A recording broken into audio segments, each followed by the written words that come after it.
When he was 8, he took an alarm clock that wasn't working out of the garbage, took it apart and fixed it.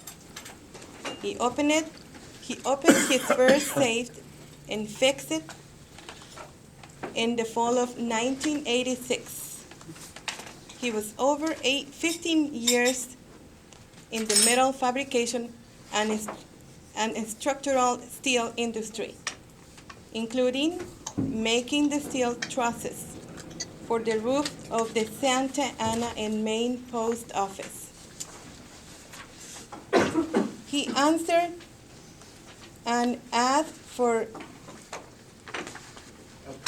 apprentice locksmith, thank you, in the early part of 1986, and had since trained 14 other locksmiths.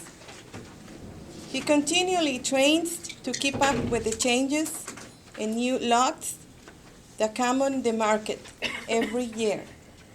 With over 23 years as a locksmith, he has 3 major specialties in the locksmith industry: commercial hardware installer, electronic access control installer, and safe cracker. He will be talking about safe today. With you, Randy, please give him a round of applause.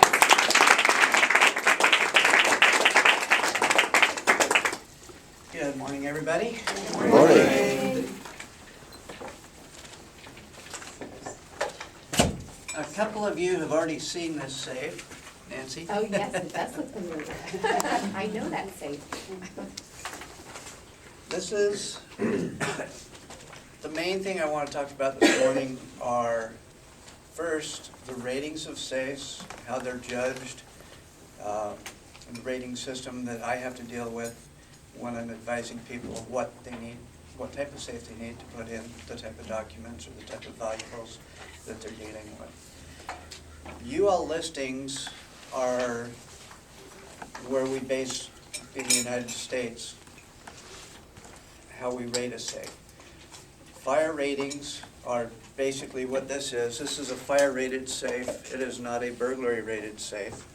And I've got a little 15-second video that I want to play. If I put this in the right spot. Can everybody see this? No.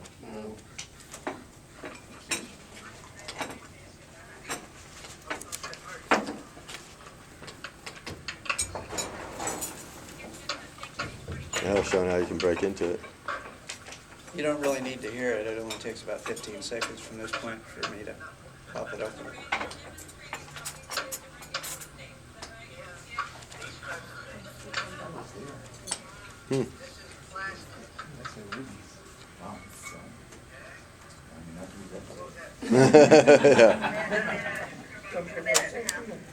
He's still talking.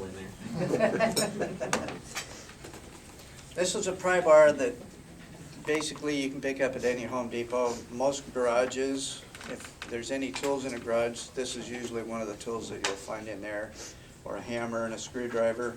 I've seen these opened with a hammer and a screwdriver.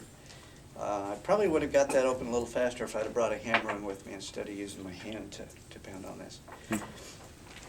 This is what you're going to find in Home Depots, the office type stores. They're specifically designed to protect your papers from fire. They're not designed to keep people out.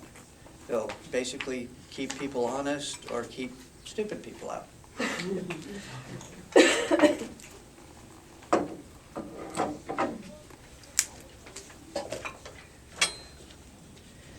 Thin sheet of metal, fire insulation, plastic, hot metal, plastic gears, plastic wheels. Basically, you're looking at something that is designed for minimal security. When you start getting into burglary ratings, jewelry ratings, protecting paper money, gold, bullion, that kind of stuff, we increase the security by putting steel, thicker steel, cement in there to protect from fire, and they get heavier and heavier. This is something you can actually, the only way you can make this more convenient for a burglar is put a handle on it.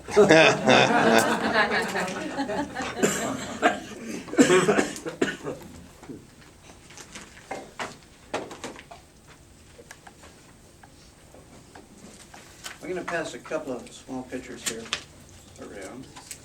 Oh. When you have a fire safe, how a fire safe protects your documents is it releases moisture in the form of steam into the safe. So anything you have inside of a fire safe, you need to protect from moisture. So put them in a bag, or put them in Tupperware, or something of that nature. If you do have a fire, they're also going to be putting the fire out with water. So consider that you could get moisture in from that as well. If you have a longer fire than what your safe is rated for, this one is probably rated for an hour. If the safe drops through a floor into another floor, it could crack open and still be damaged with water as well as everything that's inside of it. So the better safe you get, the more protection you get. So keep that in mind. I don't like floor safes. The main reason I don't like floor safes is they get water in them. If you let them sit for a long time, they get destroyed. It just makes it really tough to get into them. Pass that around. This is a safe that was in a fire in Dana Point.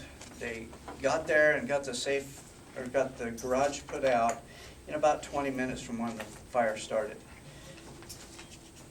The safe got hot enough inside that the plastic cases for the coins that they had in there started drooping.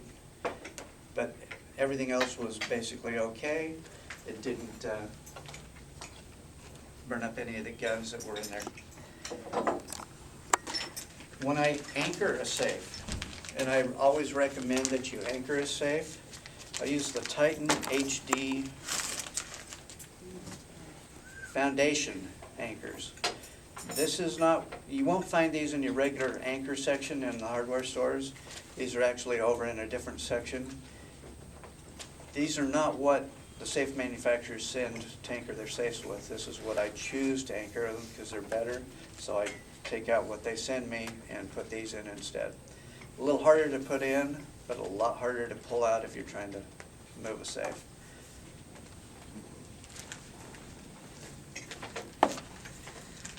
Finally, as part of the rating on safes, the less expensive safes use gypsum and thin metal.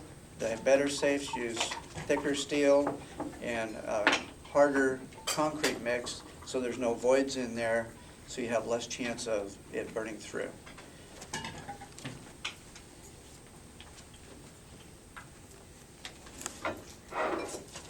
As a safe technician, I run into all kinds of different types of situations.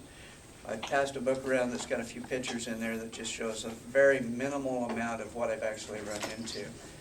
But if you've looked through that, please feel free to ask me any questions afterwards. I thoroughly enjoy what I do. I enjoy being able to go to a safe and open it up when other people can't. It kind of gives me a good thrill to open a safe.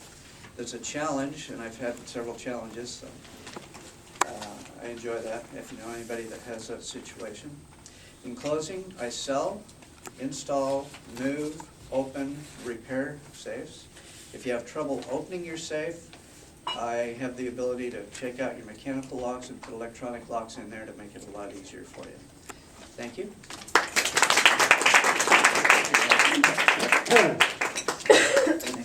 Thank you.